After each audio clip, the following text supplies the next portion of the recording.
Bonjour mes chers élèves et bienvenue dans ce nouveau cours.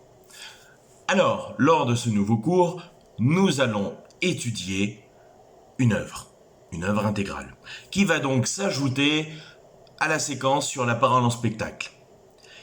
Ici, nous allons faire donc parcours d'une œuvre intégrale, c'est-à-dire que nous allons étudier une œuvre, je vous rassure tout de suite, nous n'allons pas l'étudier dans son intégralité, mais seulement des passages. Mais des passages qui vont vous faire comprendre l'œuvre en entière. Alors, cette œuvre, c'est une pièce de théâtre. Cendrillon de Joël Pomera. Alors, vous voyez, vous avez l'affiche de la pièce, et comme on peut le remarquer, c'est pas du Disney. On est loin du Disney. En effet, vous voyez, le titre révèle un aspect sauvage.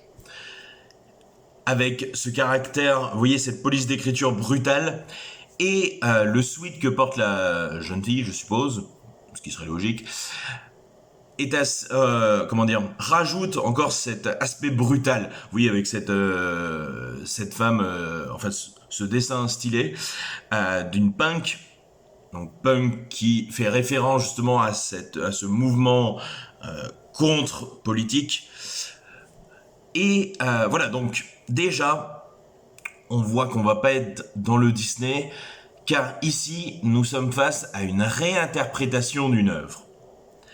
C'est-à-dire que nous prenons l'œuvre initiale et nous mettons notre point de vue.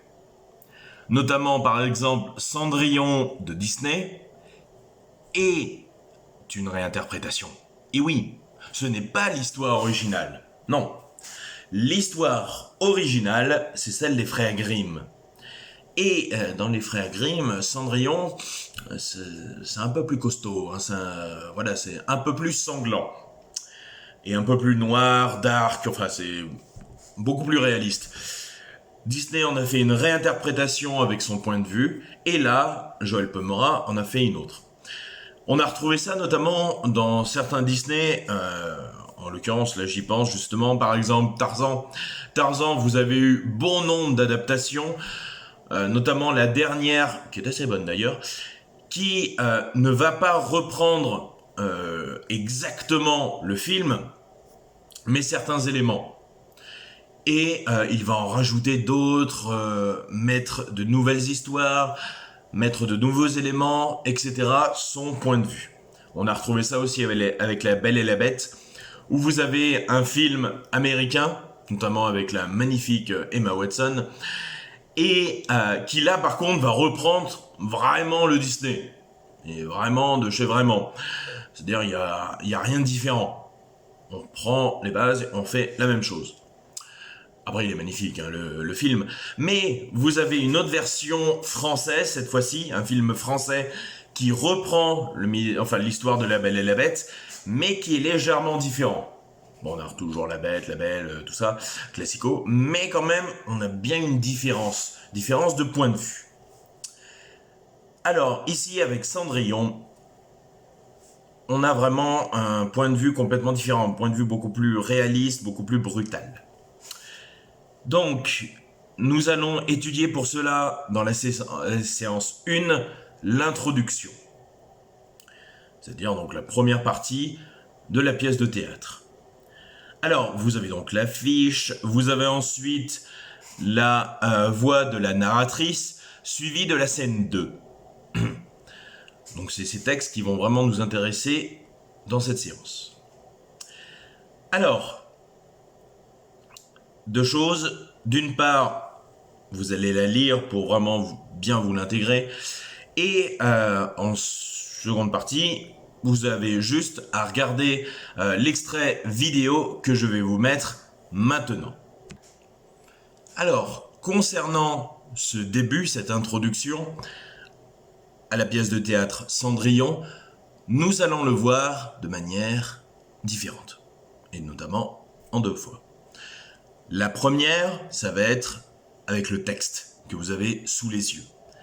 La deuxième, ça va être grâce justement à la pièce de théâtre. J'ai réussi à la retrouver sur YouTube, donc je vais vous la mettre, vous avez juste à la regarder et après on passe aux questions. Ça marche pas? Ah oui. Bonsoir, mesdames et messieurs. Ce soir, je vais vous raconter une histoire d'il y a très longtemps. Tellement longtemps que je ne me rappelle même plus si c'est de moi qu'il s'agit ou de quelqu'un d'autre. J'ai vécu une vie très longue, j'ai visité plusieurs pays lointains, tellement lointains qu'un jour, j'ai même oublié la langue que ma mère m'avait apprise. Je peux encore parler, mais uniquement avec des gestes. Si vous avez assez d'imagination, vous pourrez m'entendre et même me comprendre. Alors, je vous invite à vous installer au théâtre et je vais bientôt commencer mon histoire. L'histoire que je vais vous raconter, les mots ont failli avoir des conséquences catastrophiques sur la vie d'une très jeune fille. Les mots sont très utiles, mais aussi très dangereux. Surtout si on les comprend de travers, certains mots se ressemblent tellement, d'autres, on peut même les confondre.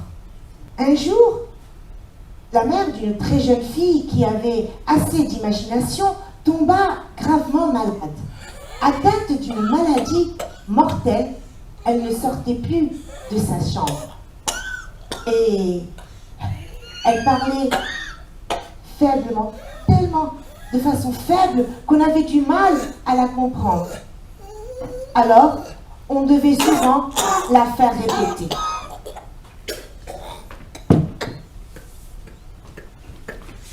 Dis donc, tu veux pas te lever aujourd'hui? Ça fait des semaines que t'es couché. Tu dois en avoir marre, non? Moi, en tout cas, j'en ai marre.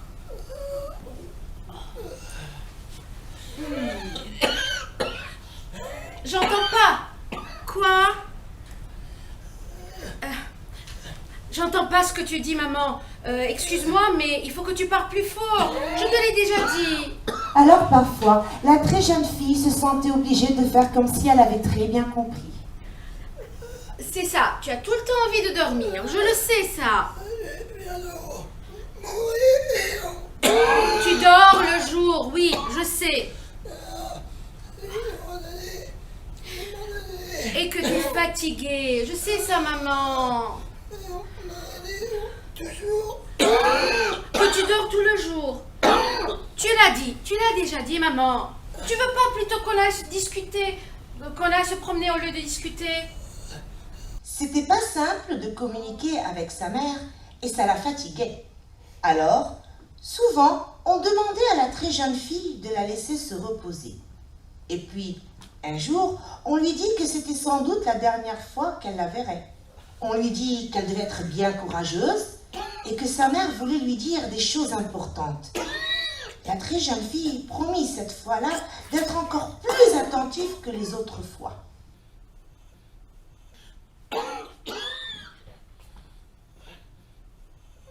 Je vais te répéter pour que tu sois sûre que j'ai bien entendu.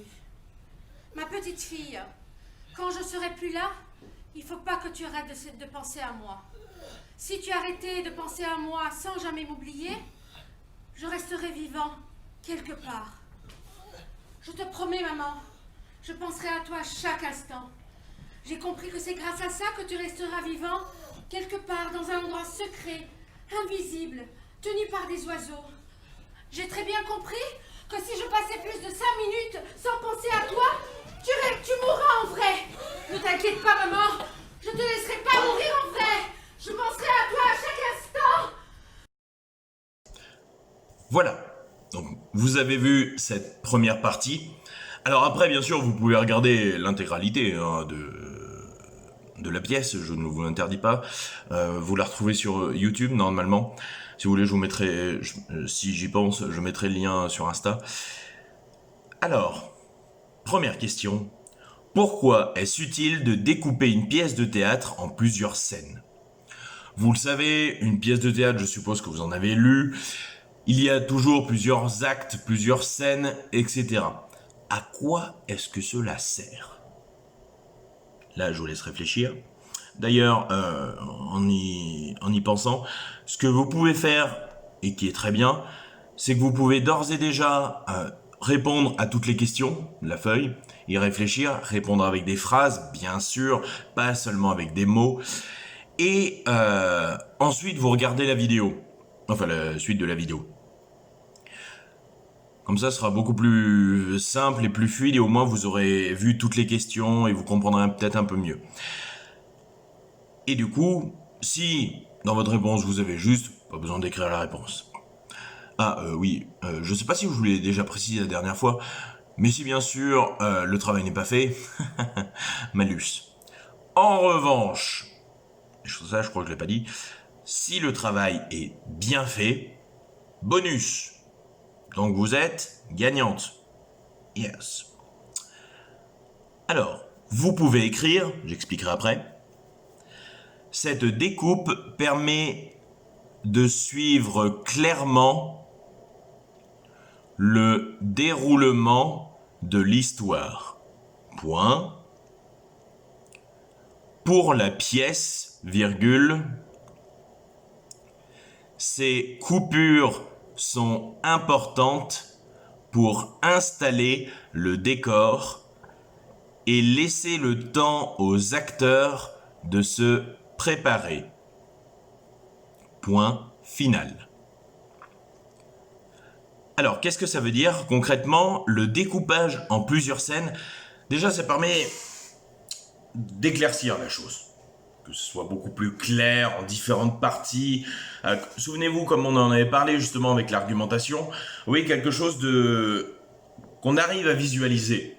Vous voyez que par exemple, qu'on se recule et qu'on voit, alors ça c'est l'introduction, ça c'est l'acte 1, ça c'est l'acte 2, ça c'est l'acte 3 et la fin. Vous voyez qu'on arrive bien à voir les parties.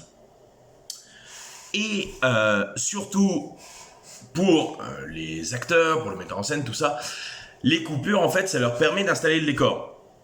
Je suppose que vous avez vu une pièce de théâtre ou alors des films où on voit des pièces de théâtre.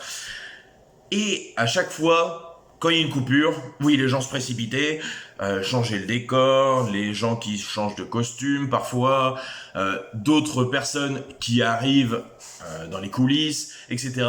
Donc ces coupures permettent aux acteurs et aux décorateurs, oui, et aux décorateurs d'installer la scène pour la scène suivante. Alors, quel est le rôle de la narratrice? Donc, comme vous l'avez lu et entendu, au début, nous avons une narratrice. Donc, d'ailleurs, dans la vidéo, vous la voyez au début. Justement, elle a cette forme un petit peu, voilà, angélique qui est sur le côté. Alors, à quoi sert cette narratrice justement? À quoi elle sert dans une pièce de théâtre en général? Ce qu'il faut savoir, c'est qu'il y en a souvent. Alors, elle ne se présente pas que sous la forme d'une femme, ça peut être un narrateur ou autre, mais il y a toujours quelqu'un qui parle en premier. Alors, quel est son rôle justement? Donc, vous pouvez écrire.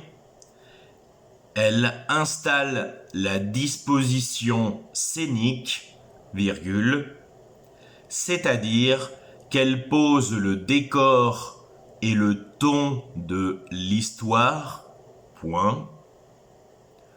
De plus, elle nous introduit le début de la pièce en nous désignant les personnages, point. Tout au long du texte, elle explique la situation pour que le public puisse comprendre. Point final. Alors, en effet, elle va installer la disposition scénique, le décor et le ton. C'est-à-dire qu'en fait, elle va nous placer. Elle va nous permettre de comprendre déjà où on est, dans quel pays, dans quelle région, dans quel espace, si on est dans une maison, si on est dans un appartement, si on est en plein air, etc. Elle nous permet vraiment de nous situer dans l'espace, mais situer aussi dans le temps. Elle nous permet de comprendre, parfois, dans quelle époque nous sommes. Et effectivement aussi, elle introduit les personnages. Elle va les introduire par une petite introduction. Là, en l'occurrence, pour Cendrillon, comme on peut le voir justement dans le deuxième paragraphe, elle nous dit Dans l'histoire que je vais vous raconter, les mots ont failli avoir blablabla, blablabla. Et ensuite, elle parle, dans le troisième paragraphe, quand elle était encore presque une enfant, une très jeune fille, etc., etc. Vous voyez, elle va vraiment donner les personnages. Elle va dire, voilà, tel personnage à tel moment. Mais pas que. En effet, comme on peut le voir dans le texte, elle va permettre de comprendre un petit peu mieux ce qui se passe. Par exemple, alors oui, d'ailleurs, j'y pense maintenant, quand vous écrivez vos réponses, bon je l'ai pas fait parce que voilà, je vous le dis à l'oral, quand vous écrivez vos réponses, que ce soit pour un contrôle ou autre chose, pensez à bien citer le texte. Vous voyez, en histoire, je vous ai dit, pensez à bien utiliser le document. Et bien là, c'est la même chose en français. Pensez à citer le texte et à le citer de manière précise. Donc on le cite avec des guillemets et, si possible, la ligne. Donc là, par exemple, justement, la voix de la narratrice, ligne 8. Donc, alors parfois la très jeune fille. Ah oui, d'ailleurs ça me revient. Vous voyez la phrase quand même, bon, précisément longue, mais voilà. Alors parfois la jeune fille se sentait obligée de faire comme si elle avait très bien compris. Vous voyez quand même la phrase peut être longue. Donc, ce qu'il est très bien de faire, c'est de commencer par alors parfois. Donc, ouvrez les guillemets. Alors parfois, 3 petits points, très bien compris, point, fermez les guillemets. Ligne 8. Et cela en fait vous permet de prendre moins de place. Parce que si vous écrivez tout le pavé, déjà, vous allez perdre du temps. Ça va être pénible pour vous. Et surtout qu'en plus, ça va énerver le correcteur. Parce qu'en fait, en plus vous allez avoir l'impression d'avoir écrit quelque chose, alors qu'en fait vous avez rien écrit, vous avez juste recopié. Donc, faites plutôt cette solution. Vous reprenez le début et la fin de la citation pour que ce soit plus facile pour vous. Donc là, vous voyez, vous citez le texte pour montrer que la voix de la narratrice est présente dans la pièce et qu'elle nous donne des petites informations, notamment au lecteur ou au spectateur, pardon. Alors, pourquoi donc, autre question. Pourquoi est-il important de citer la personne au début de chaque dialogue ? Ça, c'est une question toute bête, mais elle peut avoir son importance. Donc, vous pouvez écrire « Tout simplement, cela apporte au lecteur plus de clarté, car on comprend mieux qui parle. Point. Ensuite, pour l'acteur, virgule, il voit beaucoup mieux son texte qui est alors plus clair. Point final, pardon. Voilà. Comme je vous l'ai dit, c'est très simple. Le lecteur, au moins, parce que imaginez que vous n'ayez pas les noms. Ça sera un capharnaüm, ou un bordel plus vulgairement dit, pas possible. C'est-à-dire que là, vous n'auriez que justement des bouts de dialogue, surtout qu'en plus il y a la voix de la narratrice qui se met au milieu. Si vous ne le savez pas, ça va être encore pire. Parce que vous allez confondre, ensuite vous allez dire « Mais attends, mais qui est en train de parler ? Je n'y comprends rien, c'est terrible. » Bref. Vous voyez par exemple justement à la phrase faudrait que tu parles plus fort, je te l'ai déjà dit. Alors parfois la très jeune fille se sentait obligée. Vous voyez, ça peut créer un décalage. C'est pour ça que c'est intéressant qu'ils mettent les noms au début, c'est beaucoup plus fluide. Surtout qu'en plus, il n'y a que ça. Et oui, il y a pratiquement, il y a beaucoup de dialogues dans les pièces de théâtre. Car c'est la raison pour laquelle on ne le fait pas dans les romans, car dans le roman, vous n'avez pas une abondance de dialogue autant que dans les pièces de théâtre. Dans les pièces de théâtre, vous voyez, vous avez des petits textes au début, voilà, qui sont juste ici ce qu'on va voir plus tard. mais c'est essentiellement du dialogue.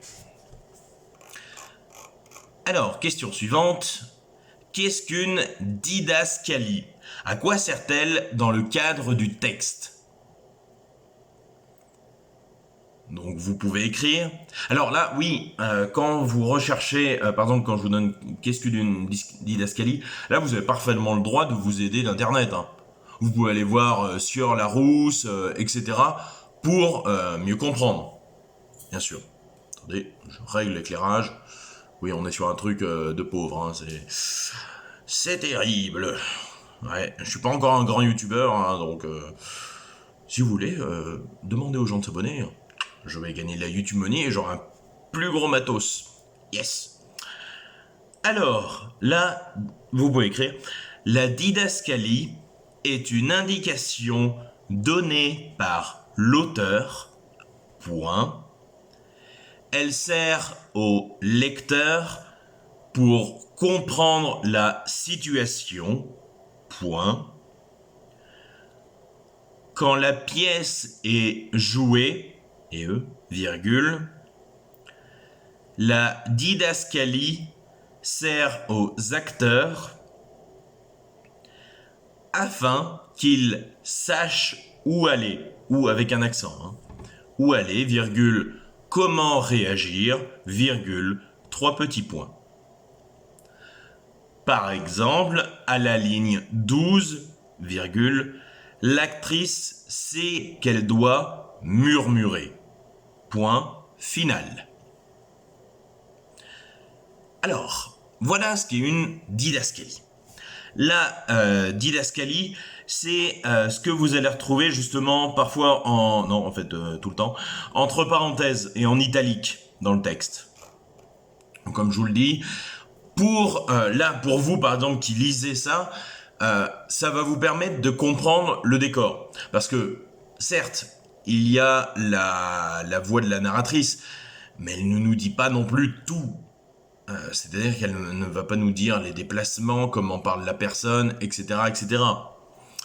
Donc en fait, les didascalies vont vraiment nous indiquer et nous permettre de mieux comprendre la situation, quel est l'état d'âme des personnages, etc. Alors, après, quand la pièce est jouée, quand vous la regardez, les didascalies, vous n'en avez pas, vous. C'est-à-dire que, voilà, il n'y a pas quelqu'un qui dit... Il n'y a pas quelqu'un qui se ramène et qui dit « La mère, très faible, murmure quelques paroles incompréhensibles. » Et après, ça continue. Non. Ça serait complètement stupide.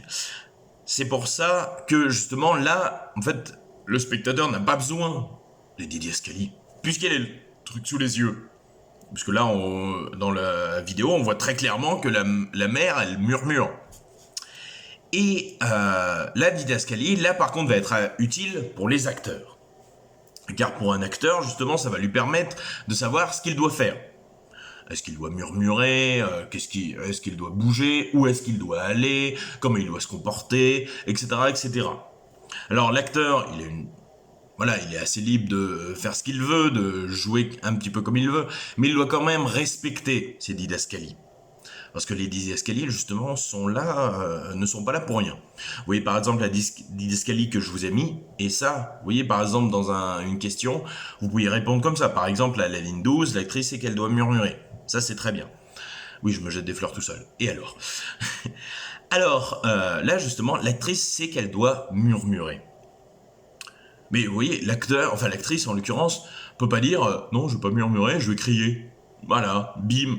Non, parce qu'il n'y aurait aucune logique. C'est pour ça que les acteurs et actrices doivent en général respecter les didascalies. Alors, dans cette première étape, nous avons vu donc comment s'organise justement une pièce de théâtre. Et ça, c'est important. Donc comment elle s'organise, comment est-ce que c'est... Voilà, c'est assez important justement pour comprendre les bases du théâtre. Donc tout ce vocabulaire-là, bien sûr, est à connaître, forcément. Donc tout ce qui est didascalie, la narratrice, les scènes, etc. tout ce vocabulaire est à connaître pour comprendre une pièce de théâtre. Et surtout, comprendre à quoi correspond chaque chose. Alors, 21 minutes, ça fait peut-être un peu long. Je vais vous laisser ici. Ouais, même si ça nous prendra un peu plus de temps, mais je préfère parce que sinon vous allez vous endormir, ça va être terrible. Donc la prochaine fois, nous ferons la seconde partie. Alors par contre après, rien ne vous empêche de la faire, hein. Pas de souci. Hein. Donc la prochaine fois, nous ferons l'étape 2, l'aube d'une histoire tragique, où là vraiment nous irons dans le texte. Là nous avons vu justement le côté théâtre, comment s'organise la pièce de théâtre, et maintenant en fait on va se plonger véritablement dans l'histoire, pour la comprendre. Donc, je vous laisse faire, et sur ces bonnes paroles, je vous souhaite une bonne... il est quelle heure ? Soirée, et je vous dis à bientôt. Au revoir.